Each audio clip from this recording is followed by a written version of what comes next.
पढ़ाई कैसे चल रहा है? अच्छे से पढ़िए। चलो ठीक है, अब जाओ। Hello my friends, welcome back to Gyan Sagar. My self प्रेरणा दशरंगी और आज हम लोग करेंगे सेमेस्टर 6 कोल्हान यूनिवर्सिटी चाईबासा। ठीक है, तो चलिए हम लोग क्लास को स्टार्ट करते हैं। हमेशा की तरह क्या देखेंगे, पहले सिलेबस देखेंगे, उसके बाद कुछ इंपॉर्टेंट क्वेश्चंस करेंगे। ओके, जो कि आपका क्या है, मेजर पेपर 12 है और किनके बारे में है, तो तुलसीदास जी के। तो हम लोग को क्या यहाँ पे तुलसीदास जी के बारे में जानना है। जैसे कि हमें पता है कि तुलसीदास कौन से काल से बिलोंग करते थे, तो भक्ति काल। भक्ति काल आप लोग को ये सीरीज पता होना चाहिए कि पहले आदि काल आया, फिर भक्ति काल आया, फिर रीति काल आया, फिर हमारा क्या आधुनिक काल आया। ठीक है, तो भक्ति काल हमारा कब से कब तक चला है, तो 1375 से लेके 1700 ईस्वी तक। ठीक है, और ये नामकरण और ये टाइमलाइन किसके ये में डिवाइडेड है, रामचंद्र शुक्ल। ठीक है, और इसमें और क्या जान सकते हैं हम लोग कि भक्ति काल हम लोग को पता है कि क्या दो ये में डिवाइड हो गया था। किसमें हुआ था, तो निर्गुण भक्ति और एक सगुन। तो मतलब सगुन भक्ति में क्या होता है, भगवान को साकार रूप मानते थे कि उनका रंग रूप होता है, मूर्ति पूजा पे विश्वास रखते थे। ठीक है, और यही उल्टा क्या हो गया, निर्गुण भक्ति काल में उन्होंने ज्ञान और प्रेम के बारे में बात करते थे, और ये भगवान का रंग रूप ये सब वो लोग कहते हैं कि ये सब नहीं है, जो भी है प्रेम है और ज्ञान का है। ठीक है, उसके बाद हम लोग उसमें क्या देखने को मिलता है, जैसे कि हमारे निर्गुण भक्ति के कौन हो गए, कबीर जी हो गए, और अगर हम लोग सगुन भक्ति का देखेंगे तो हमारे तुलसीदास जी हो गए। ओके, जैसे कि तुलसीदास जी का और एक क्या है कि इनका जन्म कहाँ हुआ था, राजापुर में हुआ था। ओके, राजापुर में हुआ था उस यूपी में, और इनका फेमस क्या है, तो रामचरित मानस है। इसके बाद हम लोग अब क्या देखते हैं कि चलिए सिलेबस को देखेंगे और क्या क्या आप लोग को पढ़ना है उसको हम लोग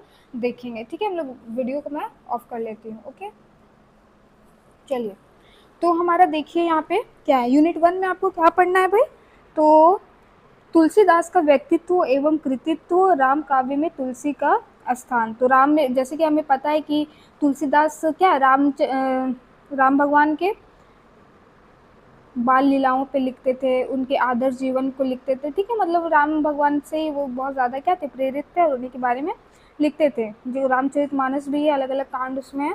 चलिए इकाई 2 में देखिए, तुलसी की भक्ति, फिर समवयकारी तुलसी, फिर तुलसी काव्य में पारिवारिक मूल्य।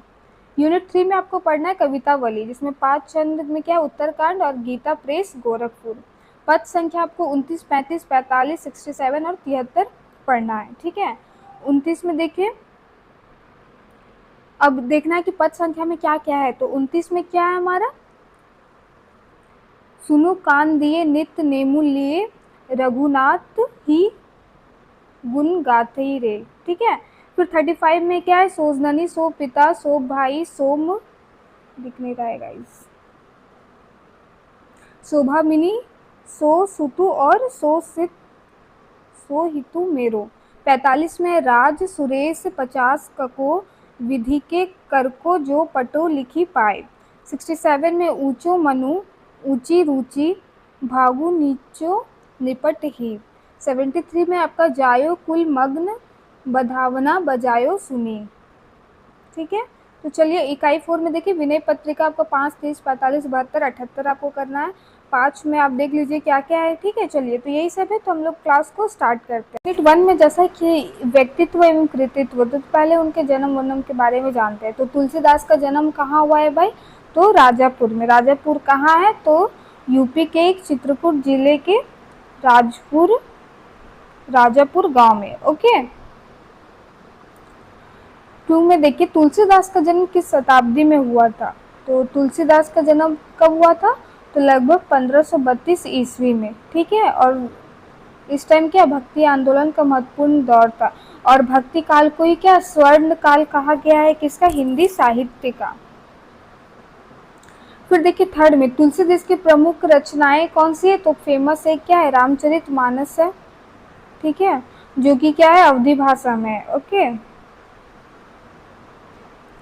4 में है, तुलसीदास किस भाषा के प्रमुख कवि थे, तो ये अवधी और ब्रज दोनों में लिखते थे, अवधी और ब्रज भाषा दोनों में लिखते थे। 5 में देखिए, तुलसीदास को किस काव्य का महान कवि माना गया है, तो राम काव्य का, जिसमें ये क्या लिखते थे, तो राम जी के जीवन, उनके आदर्श को केंद्र बनाकर काव्य रचना करते थे। ठीक है, इसीलिए उन्हें राम काव्य परंपरा का क्या महान कवि माना गया है। 6 में है तुलसीदास का बचपन का नाम क्या था, तो राम बोला था। ओके, उनका बचपन का नाम, उनका गुरु का नाम, ये सब आप लोग को याद रखना है, ठीक है। और देखिए तुलसीदास का एक ये बहुत फेमस ये है, तो देखिए जनश्रुति मतलब जैसे लोग कहते हैं, कहीं लिखा हुआ नहीं है, ठीक है, के अनुसार जन्म के समय उन्होंने राम नाम का उच्चारण किया, इसलिए उनका राम बोला रखा गया। और ये भी, और हम मतलब इससे ये मैं क्या सुने थे कि वो जो अपना फर्स्ट वर्ड बोला था, जब भी बोला था वो क्या बोला था, राम बोला था, ठीक है। फिर देखिए हमारे तुलसीदास जी के गुरु कौन थे, तो नरहरि दास जी थे। ओके, उन्हीं के भक्ति से वो प्रेरित होके इस मार्ग में आए थे और अपना काम किए, ठीक है। 8 में देखिए तुलसीदास किस भक्ति धारा से जुड़े हुए हैं, तो सगुन भक्ति। अब सगुन भक्ति क्या है भाई, तो पहले तो ये जान लीजिए कि राम भक्ति के प्रमुख कवि हैं क्या, तुलसीदास हैं। उसके बाद सगुन में क्या, भगवान को साकार रूप में मानते हैं, उनकी पूजा करते हैं, है कि नहीं। तो ये सब इसीलिए इनको क्या कहा गया है, साकार कहा गया है, और उसी को सगुन भक्ति कहा जाता है। 9 में देखिए तुलसीदास का प्रमुख निवास स्थान कहाँ है, तो वाराणसी, काशी में वो थे, ठीक है। अधिकांश जीवन वहीं किए हैं, लेकिन उनका बर्थ कहाँ हुआ था, उत्तर प्रदेश के चित्रकूट जिले के एक छोटे से गांव राजापुर में। 10 में है तुलसीदास की अन्य प्रसिद्ध रचना कौन सी है, तो क्या है, विनय पत्रिका है, जो कि बहुत ज़्यादा प्रसिद्ध थी। तो विनय पत्रिका में तुलसीदास ने भगवान से प्रार्थना और विनय के रूप में भक्ति भाव व्यक्त किया, जिसमें 279 लगभग पद हैं। ओके, पूछ सकता है कि विनय पत्रिका में कितने हैं, तो आप ये मार सकते हैं। फिर इकाई 2 से क्वेश्चन है, तुलसीदास की भक्ति किस प्रकार की है, तो देखिए आंसर क्या है। तुलसीदास स्वयं को भगवान राम का सेवक मानते थे, उन्होंने अपने काव्य में सेवक और स्वामी के संबंध को प्रमुखता दी है। वो राम को क्या मानते थे, अपना स्वामी मानते थे, अपना आदर्श मानते थे, ठीक है।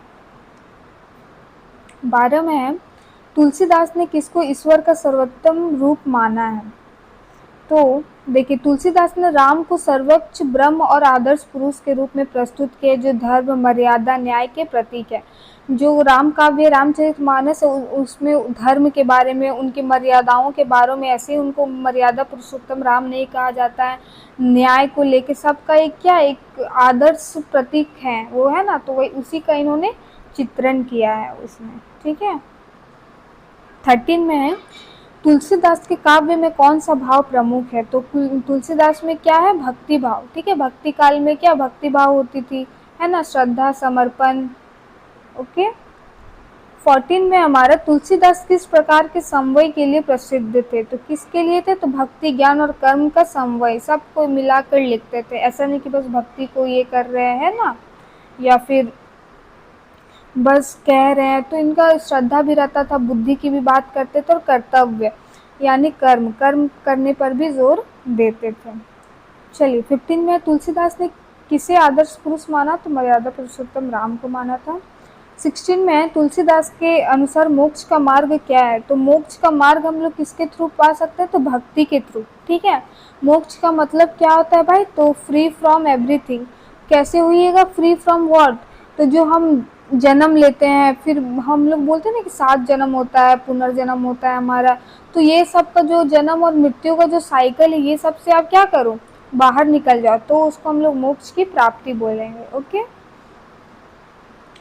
17 में है तुलसी काव्य में परिवार का क्या महत्व है, तो परिवार में क्या महत्व है भाई, तो राम सीता, राम लक्ष्मण भरत जैसे पात्रों के माध्यम से आदर्श पारिवारिक संबंधों का दर्शाया है। इसमें तो जैसा राम जी के बारे में तो जो बताएं, उसके बाद उनके पारिवारिक संबंधों को भी बताकर क्या एक आदर्श परिवार कैसा होता है इसका भी उन्होंने चित्रण किया है, ठीक है। देखिए फिर नेक्स्ट क्वेश्चन है, तुलसीदास ने समाज को क्या संदेश दिया, तो क्या संदेश दिया, तो धर्म का, नैतिकता का और मर्यादा का। लोग मर्यादा में भी रह के क्या कर सकते हैं, अपना कार्य कर सकते हैं, है ना। धर्म को हमेशा धर्म का साथ देना चाहिए, है ना। नैतिकता मतलब क्या सही है क्या गलत है उसका ज्ञान होना चाहिए, हमारा क्या कर्तव्य बनता है उसका ज्ञान होना चाहिए, है ना। सत्य के मार्ग पर चलना चाहिए, कर्तव्य का पालन करना चाहिए, ये सब का उन्होंने ज्ञान दिया। 19 में देखिए तुलसीदास ने काव्य में कौन सा मूल्य प्रमुख है, तो क्या है, पारिवारिक और नैतिक मूल्य, ठीक है, पारिवारिक और नैतिक मूल्य। उनके काव्य में आदर्श जीवन, परिवार और समाज के मूल्यों का विशेष महत्व है। 20 में तुलसीदास ने किसे सर्वोपरि माना है? तो राम नाम को। ठीक है, ये क्या बताते हैं? इन्हीं के राम नाम जप से, इनकी पूजा से क्या कर सकते हो? कर्म से आप मोक्ष की प्राप्ति कर सकते हो। देखिए उसके बाद हमारा यूनिट 3 से है, कवितावली किसकी रचना है? तो हमारे तुलसीदास जी की रचना है। ठीक है, कवितावली तुलसीदास की प्रमुख काव्य रचना है, जिसमें उन्होंने राम कथा को ब्रज भाषा में कवित शैली में प्रस्तुत किया। यह उनकी भक्ति और काव्य कौशल का महत्वपूर्ण उदाहरण है। ठीक है, ब्रज भाषा में और राम कथा है, राम जी के बारे में है। तो कवितावली किस भाषा में है? तो ब्रज भाषा में है। ठीक है, और हमारा रामचरितमानस कौन से भाषा में है? तो अवधी में है। ठीक है, 23 में कवितावली में मुख्यतः किसका वर्णन है? तो राम के चरित्र और उनके जीवन का वर्णन है। ओके, राम के चरित्र और उनके जीवन में। 24 में कवितावली का कौन सा कांड आपके पाठ्यक्रम में शामिल है? तो उत्तरकांड। ये तो नहीं है, जिसमें क्या है? राम राज्य और आदर्श शासन का वर्णन है। उत्तरकांड में क्या है? जिसमें राम राज्य और आदर्श शासन का वर्णन है। 25 में कवितावली में किस प्रकार के छंदों का प्रयोग हुआ है? तो कवित छंद।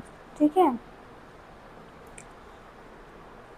इसमें क्या बहुत सारे अलंकार इसको क्या बनाते हैं? और ज़्यादा प्रभावशाली बनाते हैं, आकर्षक बनाते हैं, है कि नहीं? 26 में उत्तरकांड में राम के किस रूप का वर्णन है? तो आदर्श राजा का। ठीक है, राम राज्य का। कवितावली में किस रस की प्रधानता है? तो भक्ति रस की मिलेगी, ऑब्वियस सा बात है ना। 28 में कवितावली में राम राज्य की विशेषता क्या है? तो सुख, शांति और न्याय के बारे में बात किया गया है। हर किसी को न्याय मिलेगा, शांति बनी रहेगी, है ना। 29 में कवितावली के उत्तरकांड में किन मूल्यों पर जोर दिया है? तो किन मूल्यों पर? धर्म पर, नीति पर और आदर्श शासन पर। ठीक है, सिर्फ राजा ही आदर्श और नीति और धर्म का पालन करे ऐसा नहीं ना, एक हाथ से ताली नहीं बजता, प्रजा को भी करना पड़ता है। तुलसीदास की कवितावली का मुख्य उद्देश्य क्या है? तो भक्ति और आदर्श जीवन का प्रचार प्रसार करना, लोगों को जागरूक करना, धर्म के मार्ग पर लाना। ठीक है, नैतिक जीवन के बारे में बताना। चलिए अब हम लोग लॉन्ग आंसर क्वेश्चन टाइप देखेंगे कि तुलसीदास जी के व्यक्तित्व का विस्तृत से वर्णन एवं समग्र विवेचन कीजिए। चलिए करते हैं। तो गोस्वामी तुलसीदास से हिंदी साहित्य के महानतम कवियों में से एक हैं, जिनका व्यक्तित्व केवल साहित्यिक दृष्टि से नहीं बल्कि धार्मिक, सांस्कृतिक, सामाजिक दृष्टि से भी अत्यंत महत्वपूर्ण है। अब उनका हमें धार्मिक, सांस्कृतिक और सामाजिक दृष्टि कैसे पता चला भाई? तो उन्हीं के साहित्य को पढ़कर। ठीक है, उनके ही साहित्य में ये सब क्या झलकता होगा, तभी तो हम लोग को पता चला। उनका तो कोई हम लोग पर्सनली नहीं जानने गए हैं।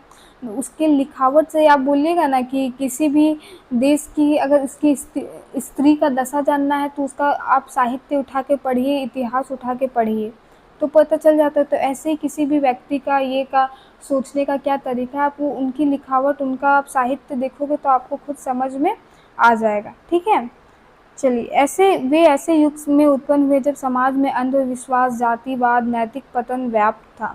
अंधविश्वास मतलब कि वो जो डायन भूत होता है, ठीक है, बाल विवाह कर देना, है कि नहीं, ये सब कुरीति, जो अंधविश्वास क्या है, जो कुरीति को हम लोग क्या फॉलो कर रहे हैं, सती प्रथा हो गया, तो ये सब हमारे लिए क्या हो गया? अंधविश्वास हो गया। जातिवाद वहाँ राजा प्रजा वाला सिस्टम था, तो जो निम्न वर्ग के थे और जो छोटे वर्ग के थे उन्हें हमेशा से ही क्या शासन किया गया है गरीब लोगों पर।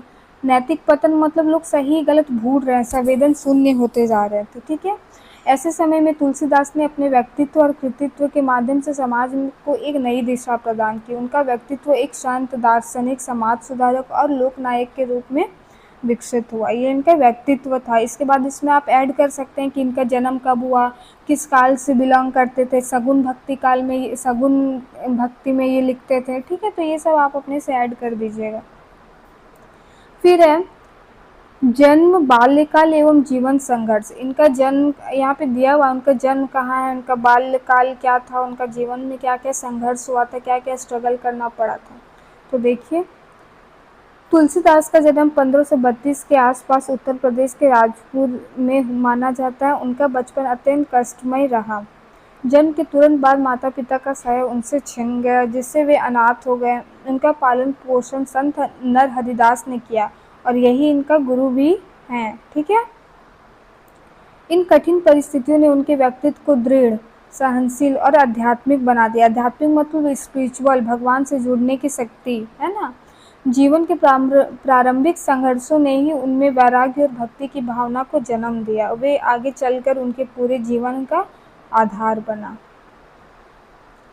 अब इनका धार्मिक और आध्यात्मिक व्यक्तित्व क्या था? तो धार्मिक और आध्यात्मिक तो आप मान सकते हैं कि ये राम भक्ति पर लिख रहे हैं, तो ये खुद उनका पालन करते होंगे, मर्यादा में रहते होंगे, धर्म का पालन करते होंगे, नैतिक मूल्य का ज्ञान होगा। तो यही सब आपको लिखना है। ठीक है। चलिए, फिर नैतिक, सामाजिक एवं आदर्शवादी व्यक्तित्व। समाज सुधारक की दृष्टि में आप कैसे बोल सकते हैं कि वो समाज सुधारक है? क्यों कर सकते हैं भाई? देखिए, तो तुलसीदास का व्यक्तित्व अत्यंत नैतिक, आदर्शवादी था। उन्होंने अपने काव्य में सत्य, धर्म, कर्तव्य, त्याग और मर्यादा जैसे मूल्यों को सर्वोपरि माना है। इसी से हम लोग, और जब ये दिशा दिखा रहे हैं, बता रहे हैं, तो ये दैट मीनिंग क्या है? एक समाज सुधारक, समाज को एक नई दिशा दे रहे हैं, है ना। उन्होंने समाज में व्याप्त कुरीतियां, पाखंड और अन्याय का विरोध किया। कैसे विरोध किया? लाठी डंडा लेके नहीं, अपनी लेखन शक्ति से, अपने कलम से। ठीक है। अपने लिखावट से, तथा आदर्श समाज की स्थापना का संदेश दिया कि एक आदर्श समाज की स्थापना होनी चाहिए, है ना, जिसमें लोग पाखंड, कुरीति ये सब भूल कर क्या न्याय में ध्यान दे, धर्म का पालन करे, कर्तव्य का, अपने कर्म अपना करे। ठीक है। तो राम के चरित्र के माध्यम से उन्होंने आदर्श पुत्र, आदर्श पति, आदर्श राजा और आदर्श भाई का चित्र प्रस्तुत किया, जो समाज के लिए एक अनुकरणीय है। उन्होंने एक प्रिंट छोड़ के गए कि कैसा एक आदर्श पति होना चाहिए। ठीक है। एक आदर्श राजा होना चाहिए, एक आदर्श प्रजा होना चाहिए, कैसा एक आदर्श पुत्र होना चाहिए, है कि नहीं। चलिए, अब समन्वयकारी दृष्टिकोण। तो क्या है भाई? तो देखिए, भक्ति, ज्ञान और कर्म का सबका कंपाइल करके लिखते थे। निर्गुण सगुण भक्ति के बीच संतुलन स्थापित करते थे। निर्गुण और सगुण भक्ति में कैसे संतुलन स्थापित कर रहे हैं भाई? ये सिर्फ भक्ति, भगवान की मोक्ष ये का बात नहीं कर रहे, ये ज्ञान का भी बात कर रहे, प्रेम का भी बात कर रहे हैं, कर्म का भी बात कर रहे हैं। ऐसे तो नहीं अंधा भक्त ये करे जा रहे हैं कि भगवान आके आपको खिला देंगे, ऐसा तो नहीं है। चलिए,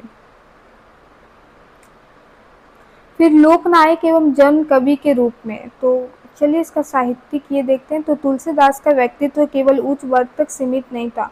उच्च वर्ग तक मतलब जो आदिकाल में जब लिखा जाता था ना, तो बस बड़े लोगों, राजा प्रजा पे लिखा जाता था, समझे। ये क्या थे? ये जन जन के कवि थे। इनको जन जन का कवि कहा गया। क्योंकि इनकी भाषा बहुत सरल थी, सहज थी, है ना, लोगों तक पहुंचता था। और रामलीला ये सब आप अभी भी आप देखते हैं, नुक्कड़ में नाटक होता था, तो ये मतलब डायरेक्ट इनडायरेक्ट लोग तक क्या हो रहा था? पहुंच रहा था, लोग जागरूक हो रहे थे। ठीक है। उनका प्रभाव इतना व्यापक था कि आज भी दोहे, चौपाइयाँ और जनजीवन में प्रचलित है। आज भी हम लोग कोई भी स्पीच देने जाते हैं तो कोशिश करते हैं कि ये दोहा से शुरू करें, है कि नहीं। तो वही है, आप लोग कमेंट कीजिए एक एक दोहा सब। ठीक है, बोलिए मैम, नहीं होगा। चलिए, अब सेकंड क्वेश्चन हमारा, तुलसीदास के कृतित्व का विस्तृत एवं समालोचनात्मक वर्णन कीजिए। तो देखिए, तो तुलसीदास हिंदी साहित्य के ऐसे महान कवि जिनका कृतित्व भारतीय संस्कृति, धर्म, समाज का दर्पण है। उनकी रचनाएं केवल साहित्यिक दृष्टि से महत्वपूर्ण नहीं, बल्कि वे धार्मिक, नैतिक, सामाजिक जीवन के मार्गदर्शन भी करती थी। ऐसा नहीं कि बस धार्मिक है, ये है, वो है, लेकिन क्या लोगों को एक मार्गदर्शन, एक डायरेक्शन देता था। ठीक है, कि लोगों को कैसे करना चाहिए और क्या हमें उनसे उनका अनुकरण कैसे करना चाहिए। देखिए, उनकी प्रमुख कृतियाँ क्या है? तो रामचरितमानस है, विनय पत्रिका है, ठीक है, जिसमें भगवान से विनय करते हैं, प्रार्थना करते हैं। कवितावली है, जिसमें भी राम के बारे में है। गीतावली है, दोहावली, सब आपको याद रखना है। अब देखिए, इनके रामचरित का साहित्यिक एवं सांस्कृतिक महत्व क्या है।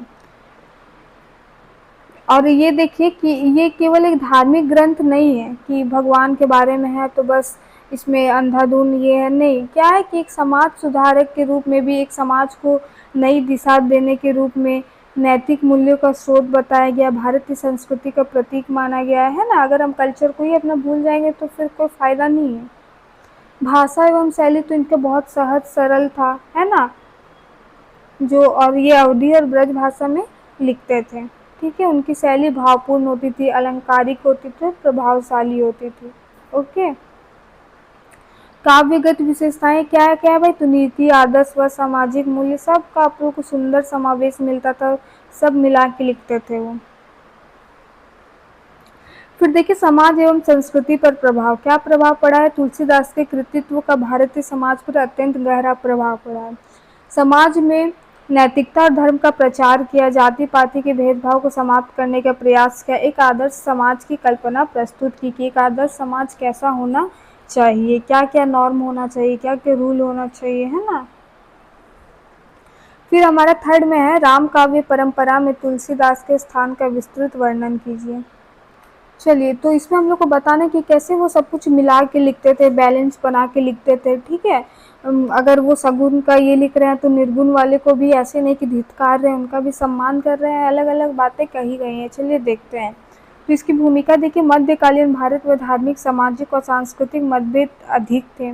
सब में क्या था, डाइवर्सिटी तो है ही शुरू से ही, और उसमें भी क्या था, एकदम हेवी वाला।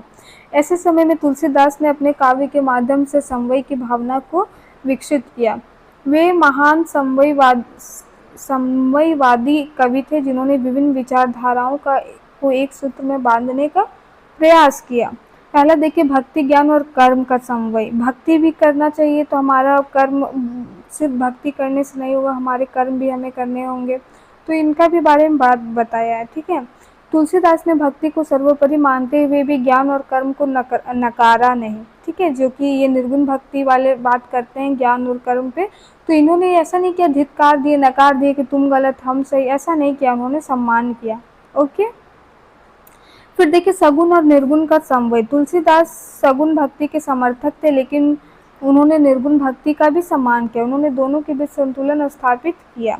धार्मिक क्या है भाई, तो तुलसीदास ने हिंदू समाज के विभिन्न संप्रदायों जैसे शैव, वैष्णव आदि के बीच में समन्वय स्थापित करने का प्रयास किया। उन्होंने राम और शिव दोनों की महिमा का वर्णन किया, जिससे धार्मिक एकता का संदेश मिला। जैसे कि हम लोग पता है राम शाखा, शिव अलग अलग ये में अलग अलग लिखते थे, और अलग वो अपने ही ये को सर्वश्रेष्ठ मानते थे, है ना। चलिए, सामाजिक समन्वय देखिए, समाज में एकता का संदेश। तो ये अपने लिखावट से क्या करते थे, समाज में मतभेद जो है इतना सबको क्या करना चाहते थे, दूर करना चाहते थे, समाप्त करना चाहते थे, है ना। मनुष्यता, ह्यूमैनिटी, एक दूसरे को की मदद करने का, सब चीज़ का इन्होंने क्या किया, संदेश दिया है। ठीक है, एकता का। आदर्श जीवन का समन्वय, ये राम के माध्यम से, भगवान राम के माध्यम से आदर्श परिवार कैसा हो सकता है, आदर्श समाज कैसा होगा, आदर्श राज्य कैसा होगा, सारा इन्होंने बताया है रामचरितमानस, कवितावली, ये सब से। ठीक है, चलिए नेक्स्ट क्वेश्चन है, तुलसीदास के काव्य में पारिवारिक मूल्यों का विस्तृत विवेचन कीजिए।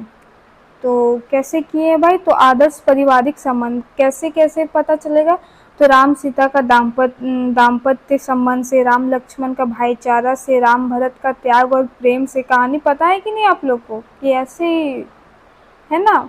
चलिए, फिर पति पत्नी का संबंध, तो जैसे कि हम लोग को पता है कि राम और सीता का संबंध आदर्श दाम्पत्य के जीवन का प्रतीक है। इसमें प्रेम, विश्वास, त्याग, समर्पण की भावना स्पष्ट रूप से दिखाई देती है। कलयुग में ऐसा होगा, पति जाएगा तो पत्नी बोलेगी जाइए माँ, आप जाइए, हम आते हैं पीछे से, है कि नहीं, पर जाएगी ही नहीं। लेकिन वो क्या हुआ, कुछ दिन भी शादी का नहीं हुआ ना, वो राज का भोग कर की डायरेक्ट चली गई निकल के, ये होता है। ठीक है, भाईचारा का देखते हैं आज हम लोग, जैसे भाई भाई मारने को दौड़ते हैं, वहीं पे एक भाई अपना बाल बच्चा तो नहीं था उस टाइम, अपनी पत्नी को छोड़ रहा है अपने भाई के लिए, कोई अपने पूरे राज को छोड़ दिया, तो ये बहुत बड़ा बात है ना। फिर देखिए माता पति के प्रति सम्मान, जैसे हम लोग को पता है कि क्या कि कई ने इतना ये करने के बाद भी राम, भले भरत तो गुस्सा गया था, बट राम फिर भी उनका क्या करता था, आदर सत्कार किया, है ना। नैतिकता और मर्यादा का भी बात बताते हैं। ठीक है, चलिए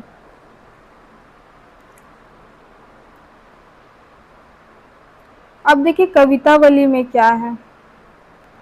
तो चलिए इसमें देखते हैं कि हमारा कवितावली में क्या है। तो कवितावली गोस्वामी तुलसीदास की एक अत्यंत महत्वपूर्ण काव्य रचना है जो मुख्यतः ब्रज भाषा में लिखी गई है। ओके, और हमारा रामचरितमानस अवधी भाषा में लिखा गया, याद रखना है। किंतु इसकी प्रस्तुति रामचरितमानस से भिन्न और अधिक अलंकारिक, ओजपूर्ण एवं काव्यात्मक है। ठीक है, काव्यात्मक है मतलब कविता और अलंकार में भी, कविता में क्या, कवितावली में क्या, अलंकार भी ज़्यादा है। ठीक है, जो ज़्यादा प्रभावशाली बनाएगा इसको। देखिए कवितावली में तुलसीदास ने राम के जीवन, चरित्र, आदर्श और राम राज्य की विशेषताओं का अत्यंत प्रभावी ढंग से वर्णन किया। इसमें कवि छंद का प्रयोग हुआ है जिसे साहित्यिक दृष्टि से अत्यंत समृद्ध माना जाता है। उसके बाद देखिए कि उत्तरकांड में क्या बताया गया है। तो राम का राज्य अभिषेक के बाद का जीवन, ठीक है, राम राज्य के आदर्श स्वरूप को, समाज में धर्म, नीति और न्याय की स्थापना का वर्णन है इसमें। ओके, सबका ये क्या बैलेंस बनाकर चलते हैं। फिर भाषा और शैली कैसी है। तो भाषा हमारी ब्रज भाषा है। शैली क्या है, तो ओजपूर्ण है, अलंकारिक है, प्रभावशाली है, जो कि पाठक का हृदय को छूता है। फिर छंद मुख्यतः कवित छंद है। ओके, और इसमें प्रमुख क्या क्या विषय वस्तु है। तो पहला राम का आदर्श स्वरूप को बताया, राम राज्य का वर्णन किया है कि यहाँ कोई दुखी नहीं होता, सभी लोग धर्म का पालन करते हैं, न्याय और समानता का वातावरण है। ठीक है, धर्म एवं नीति का है ना, भक्ति भाव है, आदर्श समाज की कल्पना है जहाँ पे नैतिकता हो, पारस्परिक प्रेम हो, कोई अन्याय ना हो। अब देखिए, अब चलिए हम लोग क्या करेंगे, क्वेश्चन देखेंगे, उसके बाद आप इसका आंसर पढ़ लीजिएगा इसी में से, और ये पीडीएफ आपको इसी वीडियो के डिस्क्रिप्शन बॉक्स में मिल जाएगा। तो पहला प्रश्न क्या है, कविता एवं उत्तरकांड में चयनित पदों जितना दिया हुआ है के आधार पर राम राज्य की अवधारणा का विस्तृत वर्णन कीजिए। एक बार पढ़िएगा, आपको समझ में आ जाएगा, कोई टफ नहीं है। ओके, नेक्स्ट क्वेश्चन है, कवितावली के उत्तरकांड के पदों के आधार पर तुलसीदास की काव्यगत विशेषताओं का विस्तृत विवेचन कीजिए। मेन पॉइंट्स आपको समझ में आ गया है, कोई क्वेश्चन छोड़ना नहीं है, सबको अटेम्प्ट करना है, सबको इक्वल टाइम देना है। ठीक है, प्रश्न संख्या 3 है, कवितावली के उत्तरकांड के पदों के आधार पर तुलसीदास के आदर्श समाज एवं जीवन दृष्टि का विस्तृत विवेचन कीजिए।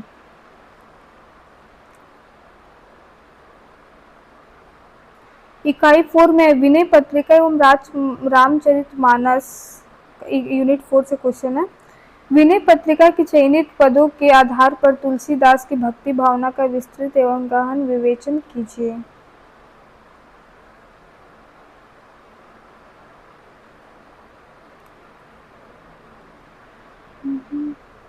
देखिए एक बार में उतना करवाना पॉसिबल नहीं कि आपको पूरा मेजर पेपर ये कर दे। ठीक है, इसीलिए प्रश्न संख्या 2 है, विनय पत्रिका के चयनित पदों के आधार पर तुलसीदास का द्वारा प्रतिपादित नैतिक एवं आध्यात्मिक मूल्यों का विस्तृत से विश्लेषण कीजिए। इकाई 4 से विनय पत्रिका एवं रामचरितमानस से ही है। रामचरितमानस के अयोध्या कांड यानी भरत मिलाप प्रसंग का भावनात्मक, नैतिक एवं सामाजिक दृष्टि से विस्तृत विवेचन कीजिए। आप लोग को तो पूरा पता ही है, आराम से लिख सकते हो। ठीक है,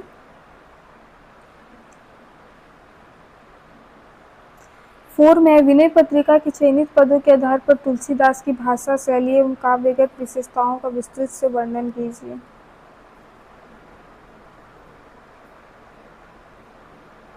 चलिए यही लास्ट था। ये पीडीएफ आपको डिस्क्रिप्शन बॉक्स में मिल जाएगा। Thank you for watching, have a nice day, all the best for your exam. अच्छे से एग्ज़ाम में लिख के आइएगा। ठीक है, चलिए बाय।